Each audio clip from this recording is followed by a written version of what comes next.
আসসালামু আলাইকুম। শুভ সকাল। সবাইকে স্বাগত জানাচ্ছি আমার দেশ লিড নিউজে। সঙ্গে আছি আমি মাহবুবুর রহমান।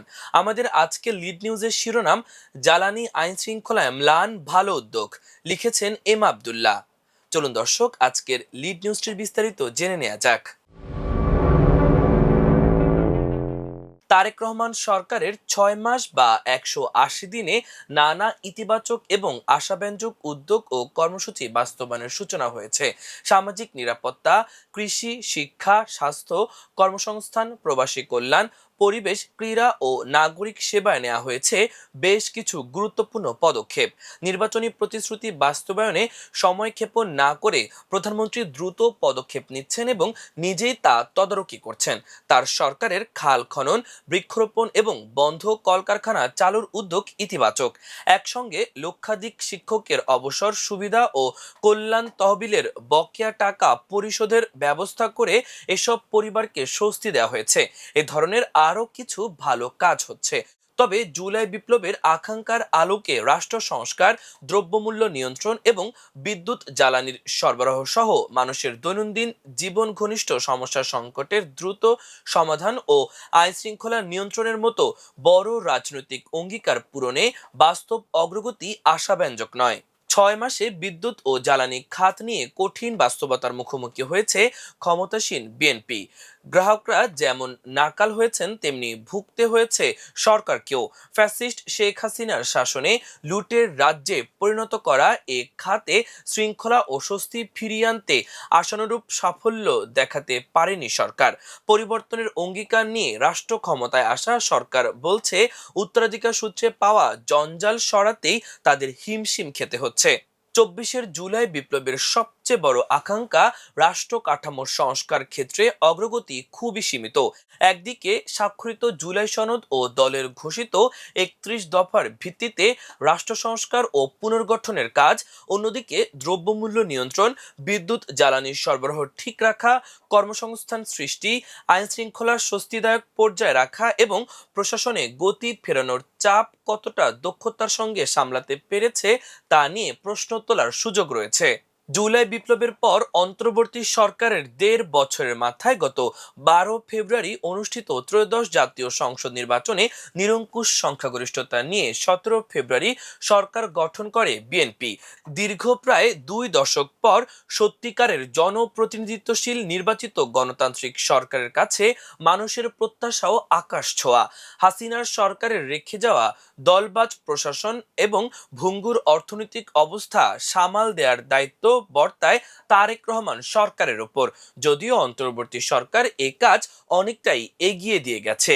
সরকার গঠনের পরদিন ১৮ ফেব্রুয়ারি জাতির উদ্দেশ্যে দেয়া প্রথম ভাষণে নতুন প্রধানমন্ত্রী তারেক রহমান বলেন, আইন শৃঙ্খলা পরিস্থিতির উন্নতি এবং কঠোরভাবে দুর্নীতি নিয়ন্ত্রণের মাধ্যমে জনগণের মনে শান্তি নিরাপত্তা ফিরিয়ে আনাই হচ্ছে বিএনপি সরকারের প্রধান অগ্রাধিকার। বিএনপি সরকার সব ক্ষেত্রেই অনাচার অনিয়মের সব সিন্ডিকেট ভেঙে দিতে বদ্ধপরিকর বলে উল্লেখ করেন তারেক রহমান। তিনি বলেন, সরকার গঠনের সুযোগ দিতে যারা বিএনপিকে ভোট দিয়েছেন কিংবা দেননি অথবা কাউকেই ভোট দেননি, এই সরকারের প্রতি আপনাদের সবার অধিকার সমান। বিএনপি সরকার বিশ্বাস করে, দল মত ধর্ম দর্শন যার যার, রাষ্ট্র সবার। এই দেশে এই রাষ্ট্রে একজন বাংলাদেশী হিসেবে আপনারা আমাদের প্রতিটি বাংলাদেশী নাগরিকদের অধিকার সমান। ১৮ ফেব্রুয়ারি প্রথম অফিস করার দিনে মন্ত্রিসভায় প্রথম বৈঠক হয়। বৈঠক শেষে বেরিয়ে যাওয়ার সময় উপস্থিত সাংবাদিকদের কাছে বৈঠকের সিদ্ধান্ত ও আলোচনার বিষয়গুলো তুলে ধরেন স্বরাষ্ট্রমন্ত্রী সালাউদ্দিন আহমেদ এবং তথ্য ও সম্প্রচার মন্ত্রী জহিরুদ্দিন স্বপন। স্বরাষ্ট্রমন্ত্রী বলেন, সরকার ১৮০ দিনের একটি অগ্রাধিকার নির্ধারণ করছে। প্রাথমিকভাবে দ্রব্যমূল্য নিয়ন্ত্রণ ও সরবরাহ ঠিক রাখা, আইন শৃঙ্খলা পরিস্থিতি আরো উন্নত করা এবং বিদ্যুৎ ও জ্বালানি খাতে অর্থাৎ গ্যাস বিদ্যুৎ যেন কোনো সমস্যা না হয় সেদিকে লক্ষ্য রাখতে নির্দেশনা দেওয়া হয়েছে। এগুলো হলো সরকারের অগ্রাধিকার। সরকারের প্রথম ৬ মাস অতিক্রান্ত হওয়ার পর অর্জন ও সীমাবদ্ধতার বিষয়ে সব মন্ত্রণালয় থেকে প্রতিবেদন প্রতিবেদন গেছে প্রধানমন্ত্রীর দপ্তরে, তিনি তা পর্যালোচনা করছেন। প্রত্যেক মন্ত্রণালয় ও সংশ্লিষ্ট মন্ত্রীর পারফরমেন্সের রিপোর্ট দেখছেন সরকার প্রধান। 6 মাসের পারফরমেন্স রিপোর্টের উপর ভিত্তি করে আগামী দিনের যাত্রা আরো বেগবান করতে কিছু পরিবর্তন ও রদবদলের আলোচনাও রয়েছে। সৈয়দ মোয়াজ্জেম হোসেন আলাল সরকারের 6 মাস মূল্যায়ন করতে গিয়ে বলেন, সরকার প্রধানের সাদামাটা জীবনাচার ও দিনরাত কাজ করার প্রচেষ্টা মানুষকে আশাবাদী করছে। পাশাপাশি প্রত্যাশার জায়গাটা ধাক্কা খাচ্ছে যখন দ্রব্যমূল্যের লাগাম টানা যাচ্ছে না, মাঝে মাঝে আইন শৃঙ্খলার উদ্বেগজনক অবনতি ঘটছে, বিদ্যুৎ গ্যাস নিয়ে মানুষ কষ্টের মুখে পড়ছে, কোথাও টিমওয়ার্কে ঘাটতি বা শিথিলতা হচ্ছে। সরকার প্রধান হিসেবে তারেক রহমান জাতির সামনে আশাবাদ ও ইতিবাচক পরিবর্তনের বার্তা দিতে পেরেছেন।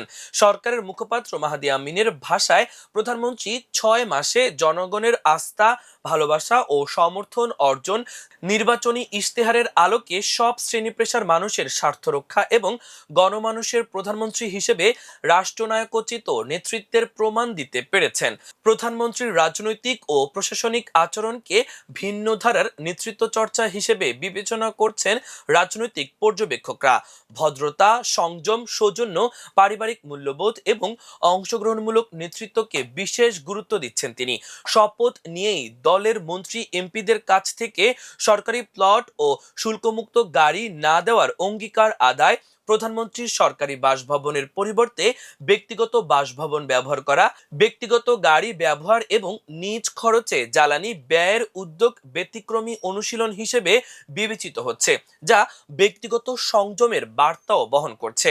সরকারি ব্যয় সংকোচনে নানা পদক্ষেপের পাশাপাশি নিজের ভিভিআইপি প্রোটোকল সীমিত করা, চলাচলের সময় সিগন্যালে অপেক্ষা করা, কাছাকাছি কর্মসূচি থাকলে হেঁটে যাওয়া, সাপ্তাহিক ছুটির দিন শনিবার অফিস কার্যক্রম পরিচালনা, তরুণ উদ্ভাবকদের উৎসাহিত করার মতো বিষয়গুলো শুধু ব্যক্তিগত আচরণ বা প্রতীকী পদক্ষেপ নয়, বরং রাজনৈতিক সংস্কৃতিতে সরলতা, মানবিকতা, জবাবদিহি, জনসম্পৃক্ততা এবং অংশগ্রহণমূলক নেতৃত্বের একটি নতুন ধারা প্রতিষ্ঠার প্রচেষ্টা হিসেবে বিবেচিত ও প্রশংসিত হচ্ছে সাধারণের কাছে।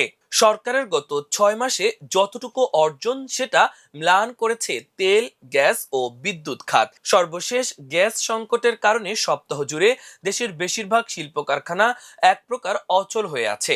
স্থবিরতা দেখা দিয়েছে অর্থনীতিতে।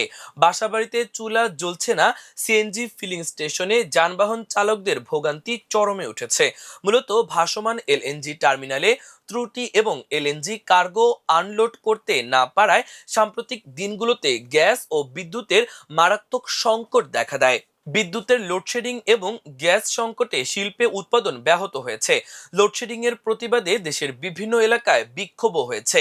বিদ্যুৎ স্থাপনা নিরাপত্তায় ফোর্স চেয়ে চিঠি দেওয়ার ঘটনাও ঘটেছে। পরিস্থিতি সামলাতে সরকার নতুন করে আরও 2টি ভাসমান এলএনজি টার্মিনাল এবং মিয়ানমার থেকে গ্যাস আমদানির উদ্যোগ নিয়েছে। অন্যদিকে আগামী 5 বছরের মধ্যে 10,000 মেগাওয়াট সৌর বিদ্যুৎ উৎপাদনের জন্য কৌশলপত্র ঘোষণা করেছে। প্রধানমন্ত্রী নিজে গত শনিবার দুঃখ প্রকাশ করেছেন বিদ্যুৎ জ্বালানি খাতে সংকটজনিত ভোগান্তির জন্য।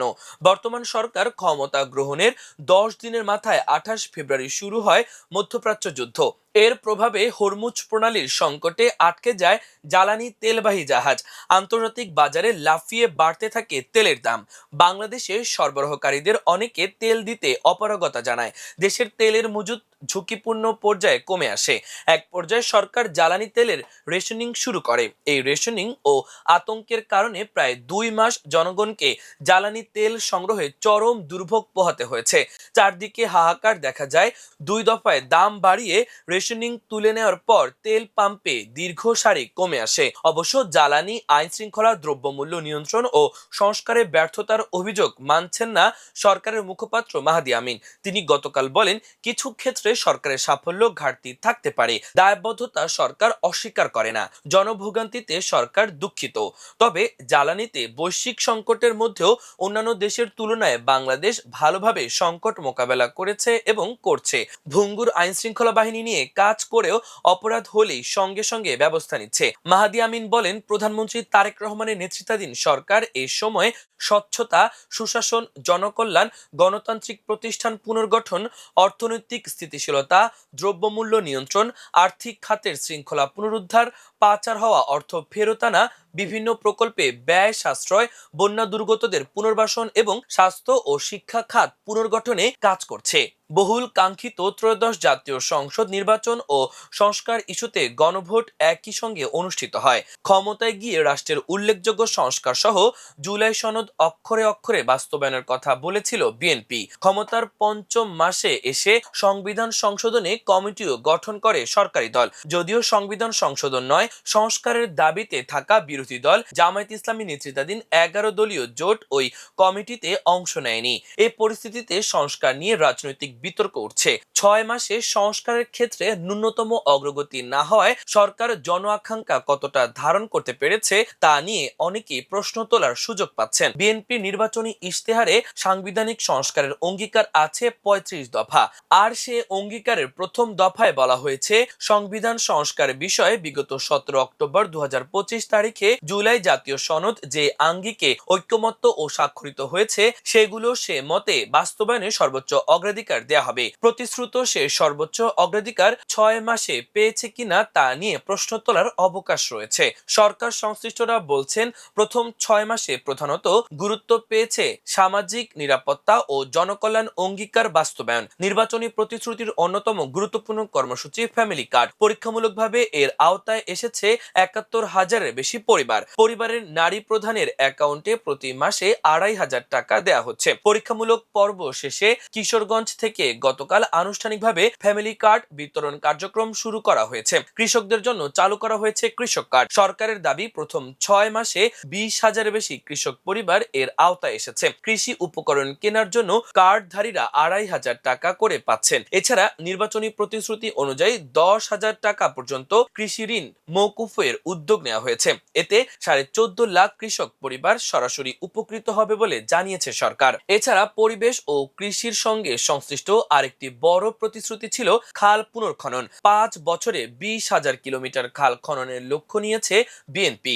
সরকারের হিসাব অনুযায়ী প্রায় 6 মাসে 62 জেলায় প্রায় 1,000 কিলোমিটার খাল খনন সম্পূর্ণ হয়েছে। যদিও খাল খনন ও পুনর্খনন নিয়ে কিছু অনিয়ম ও বিতর্ক সামনে এসেছে। 5 বছরে 25 কোটি বৃক্ষরোপণের প্রতিশ্রুতিও ছিল নির্বাচনী ইশতেহারে। প্রথম 180 দিনে 2.5 কোটির বেশি গাছ লাগানোর দাবি করেছে বিএনপি সরকার। এসব জনতুষ্টিমূলক কর্মসূচিতে সংস্কারের গুরুত্ব ও অগ্রাধিকার চাপা পড়ে গেলে তা দীর্ঘমেয়াদে দল ও সরকারকে চাপ ও চ্যালেঞ্জের মুখে ফেলতে পারে বলে মনে করছে পর্যবেক্ষক মহল। আইন শৃঙ্খলা পরিস্থিতি সরকারকে দফায় দফায় বিব্রতকর পরিস্থিতিতে ফেলেছে। সন্ত্রাস, চাঁদাবাজি, দখল এবং রাজনৈতিক প্রভাব বিস্তারের অভিযোগ এখনো বড় দাগে। অপরাধীদের বিরুদ্ধে ব্যবস্থা নেয়ার পাশাপাশি এসব কর্মকাণ্ডের পেছনে থাকা রাজনৈতিক ও প্রশাসনিক প্রভাবের বলয় ভাঙাও যাচ্ছে না। অনেকগুলো চাঞ্চল্যকর খুন ও ধর্ষণের ঘটনা সরকারকে কয়েক দফায় বেশ চাপে ফেলেছে। সামাল দিতে গিয়ে দ্রুত বিচারের আশ্বাস ও কয়েকটি ক্ষেত্রে তা অস্বাভাবিক দ্রুততায় করতে হয়েছে। সরকার দলীয় অনেক নেতাকর্মী নানা অপরাধে জড়িয়ে সরকারকে সমালোচনার তীরে বিদ্ধ করছেন। নিজেদের মধ্যে মারামারি, খুনোখুনি চলছে। 6 মাসে নিজেদের সংঘাতে প্রাণ গেছে 38 জনের। দখল, চাঁদাবাজি, মাস্তানির মতো ঘটনা হাসিনার আমলের তুলনায় কম হলেও পুরোপুরি বন্ধ করা যাচ্ছে না। শিক্ষাঙ্গনেও কয়েক দফায় মারামারি ও অস্থিরতা দেখা গেছে। বিরোধী রাজনৈতিক দলের কর্মসূচি বাধাগ্রস্ত করতে কিছু অতি উৎসাহী নেতাকর্মীর পেশি শক্তির প্রদর্শন সরকারের গণতান্ত্রিক চরিত্রকে প্রশ্নের মুখে ফেলেছে বলে মনে করেন অনেকে। সরকারি পরিসংখ্যান বলছে, ফেব্রুয়ারি থেকে জুলাই পর্যন্ত 6 মাসে দেশের থানাগুলোতে 99,992 মামলা রেকর্ড করা হয়। দাঙ্গার ঘটনায় মামলা হয়েছে 13টি, হত্যার ঘটনায় 1,791টি এবং দ্রুত বিচার আইনে মামলা হয়েছে 408টি। নারী ও শিশু নির্যাতনের ঘটনায় 11,165 মামলা হয়। এছাড়া 265টি ডাকাতি, 904 ছিনতাই, 512 অপহরণ, 4,808টি চুরি, 1,591 সিঁধেল চুরি এবং অন্যান্য ঘটনায় 41,925টি মামলা হয়েছে। 6 মাসে রাজধানী সহ দেশের বিভিন্ন অঞ্চলে রাজনৈতিক দ্বন্দ্ব, পারিবারিক বিরোধ এবং গ্যাং কালচারের জেরে বেশ কিছু হত্যাকাণ্ড ঘটেছে।